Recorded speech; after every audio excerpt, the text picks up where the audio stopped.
The Assembly will now hear an address by His Excellency Li Qihang, Premier of the State Council of the People's Republic of China. I request protocol to escort His Excellency and invite him to address the Assembly.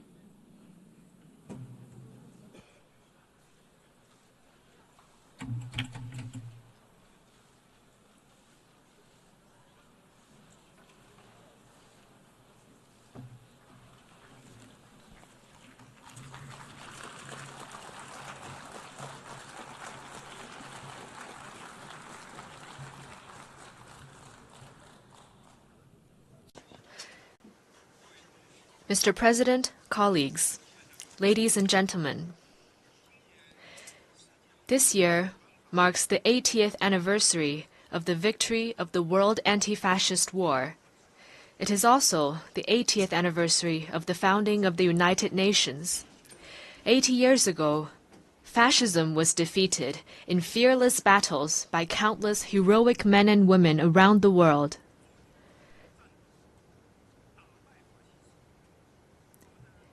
And the United Nations was created upon their ideal of a world free of war, marking the beginning of an extraordinary journey of building the post-war international order and pursuing peace and development.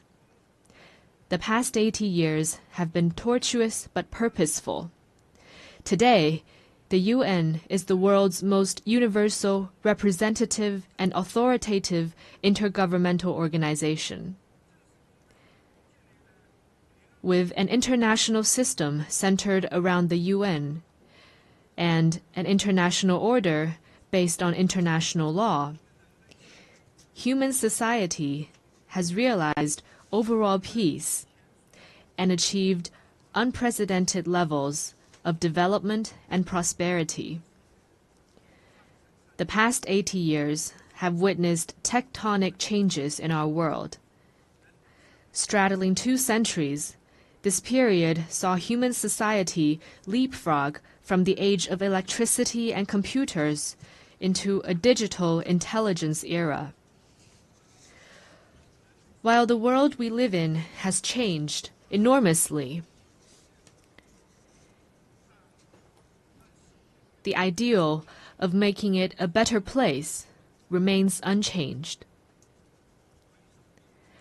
Looking back, we can draw a number of valuable inspirations. First, peace and development are the strongest aspiration shared by the people of all countries. Having gone through 2 world wars, we must never forget the bitter lessons learned through bloodshed and loss of lives. For 80 years, a generally peaceful international environment has led to remarkable growth in the global economy. Today, as the desire for peace and development grows even stronger around the world, it is incumbent upon our generation to further strengthen the force for peace and development. Second, solidarity and cooperation are the most powerful drivers for human progress. In the ferocious years of the World Anti-Fascist War, countries with different social systems, histories, and cultures rose above their differences, fought side by side, and prevailed together. In the 80 years that followed, they weathered a succession of vicissitudes, such as the Cold War standoff, financial crises, and global pandemics, by staying connected and working together. All this proves a simple yet powerful point.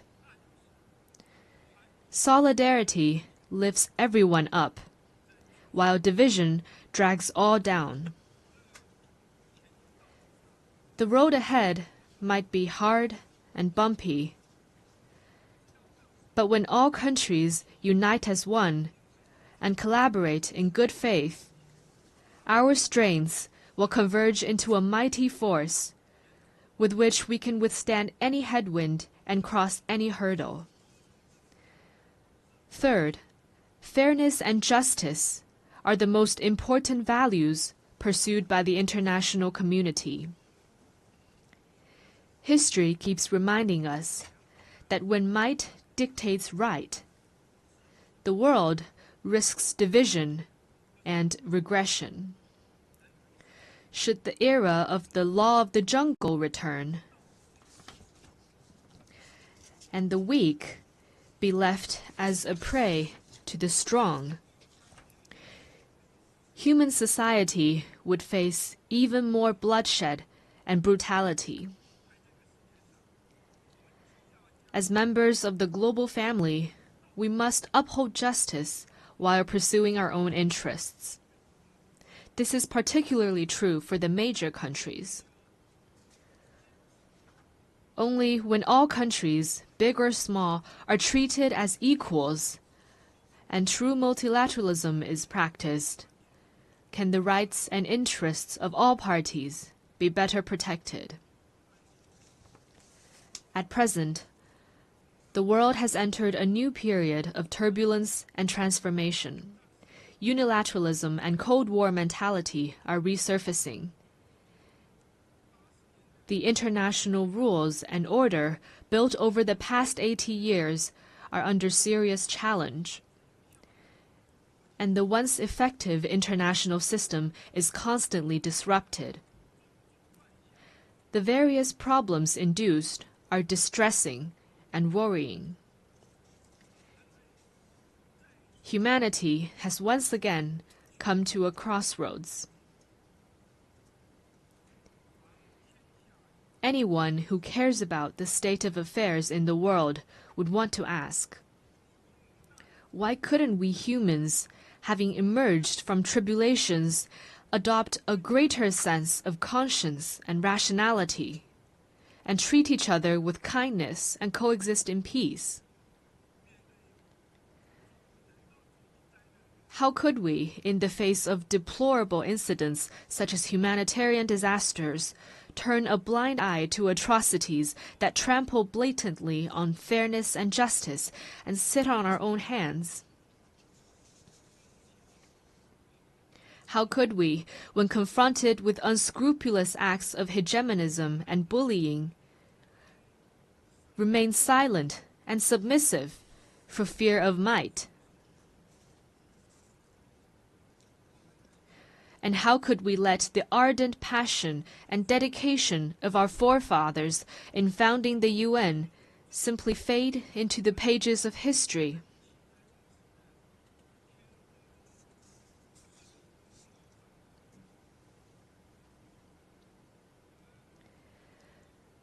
We Chinese people often say, never forget why you started, and you can accomplish your mission. Arriving at the UN headquarters this time, I saw over 190 national flags lined up in front of the building and fluttering in the breeze. I saw the sculptures, "Let us beat swords into plowshares," and "Nonviolence," with their time-tested message ever so loud.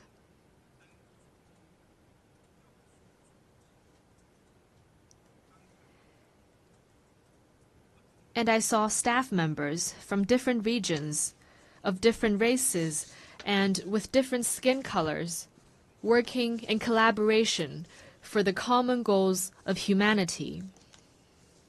What I saw got me thinking. Those people, objects, and scenes that embody peace, progress, and development are exactly why we choose to commemorate victory. They are also what inspires us to forge ahead, hand in hand. While we may not be able to go back in time and relive the victory, we can definitely create a better future together.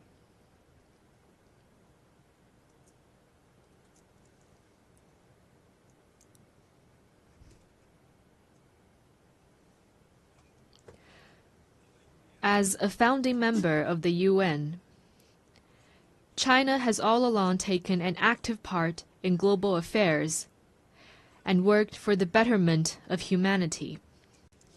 Over the years, President Xi Jinping has put forward the vision of building a community with a shared future for humanity, the Global Development Initiative, the Global Security Initiative, the Global Civilization Initiative, and the Global Governance Initiative, sharing China's wisdom and solution for navigating global transformations and overcoming pressing challenges.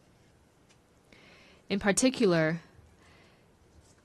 the Global Governance Initiative, proposed at the Shanghai Cooperation Organization Tianjin Summit at the beginning of this month, underscores the principles of adhering to sovereign equality, abiding by international rule of law, practicing multilateralism, advocating the people-centered approach, and focusing on taking real actions.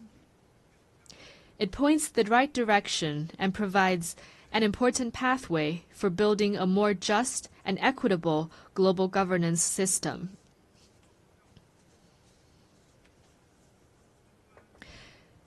China is ready to take coordinated and effective actions together with all sides to offer more concrete solutions and promote world peace and development. First, amid the volatility and turbulence in the world, we must work together for peace and shared security. All countries belong to the same global village and rely on each other for security. We should uphold the vision of common, comprehensive, cooperative, and sustainable security, and respect the legitimate security concerns of all countries. We should settle differences and disputes peacefully through dialogue and consultation. Persisting in camp-based confrontation or willful resort to force only drives peace further away. China has all along acted as a staunch defender of world peace and security. China is the second largest contributor to UN peacekeeping budget and the largest provider of peacekeepers among the permanent members of the Security Council. China has been working actively to promote peace talks on hotspot issues such as the Ukraine crisis and the Palestinian-Israeli conflict. China will continue to play a constructive role in promoting the political settlement of hotspot issues. Second, amid sluggish global growth, we must reinvigorate cooperation and pursue win-win results. A major cause of the current global economic doldrums is the rise in unilateral and protectionist measures, such as tariff hikes and erection of walls and barriers. We should collaborate more closely to identify and expand convergence of interests, promote universally beneficial and inclusive economic globalization, and help each other succeed by moving forward in the same direction. China has always been a key driver of global common development. Over the years, the Chinese economy has maintained steady development, contributing around 30% to global economic growth. China has consistently opened its door wider to the world. It has lowered its overall tariff level to 7.3%. and remained the world's second-largest importer for 16 consecutive years. China has also advanced high-quality Belt and Road cooperation with over 150 countries. Currently, China is taking solid steps to promote high-quality development at home. with a focus on expanding domestic demand. China has the confidence and capability to keep its economy on an upward trajectory and continue to provide important support for global economic growth. Third, amid dynamic interactions among civilizations, we must champion dialogue and mutual enlightenment. Every civilization has its unique value and heritage, and deserves acknowledgement and respect. Obsession with so-called civilizational superiority or ideology-based circles only breeds more division and confrontation. Adopting an inclusive attitude and engaging in exchange and mutual learning is a sure way to build more consensus and collective strength. China has all along engaged in active civilizational exchange and mutual learning. Over the next 5 years, China will carry out 50 development cooperation programs in the field of culture and civilization for fellow developing countries, and host 200 thematic training and seminar programs, contributing its part to inter-civilizational dialogue and the progress of civilizations. Fourth, amid emerging challenges, we must respond with concrete efforts and protect our shared home. Climate change is a major challenge confronting all of us. We should uphold the principle of common but differentiated responsibilities, promote the effective implementation of the Paris Agreement, and enhance international collaboration on the green economy. In recent years, technologies such as artificial intelligence, network communications, and biomanufacturing have advanced rapidly. Along with the benefits, they also bring potential risks. We should adhere to the principles of people-centered development, technology for good, and equitable benefits, improve relevant governance rules at a faster pace, and strengthen global governance cooperation, so that technological progress could bring real benefits to humanity in a better way. China has always been a responsible stakeholder in addressing global challenges.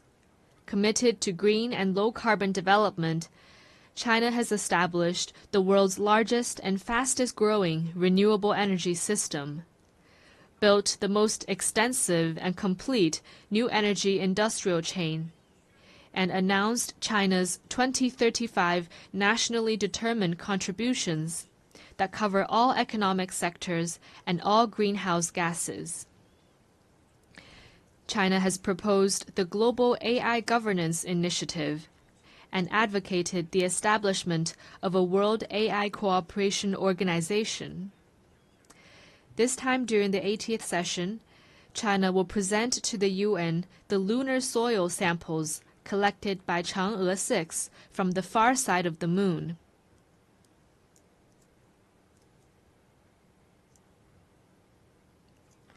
Going forward, China will take more proactive actions and work with all parties to advance global governance in relevant areas.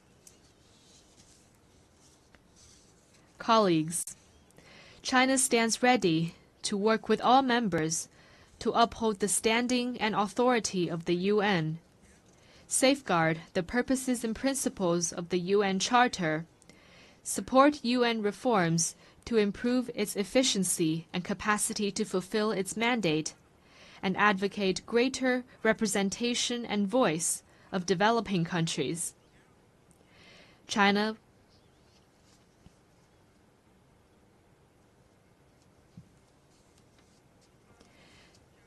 will work with the UN to set up a China-UN Global South-South Development Facility and provide it with $10 million in budgetary support.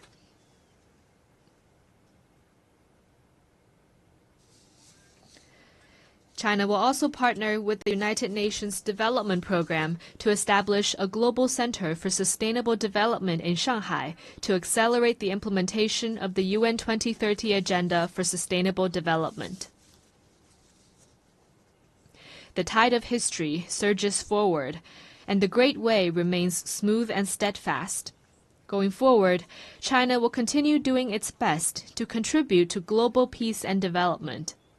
China hopes to work with the rest of the world to uphold the ideals of the UN, carry forward the spirit of multilateralism, actively implement the 4 major global initiatives, advance toward the lofty goal of building a community with a shared future for humanity, and make our world a more harmonious and beautiful place. Thank you.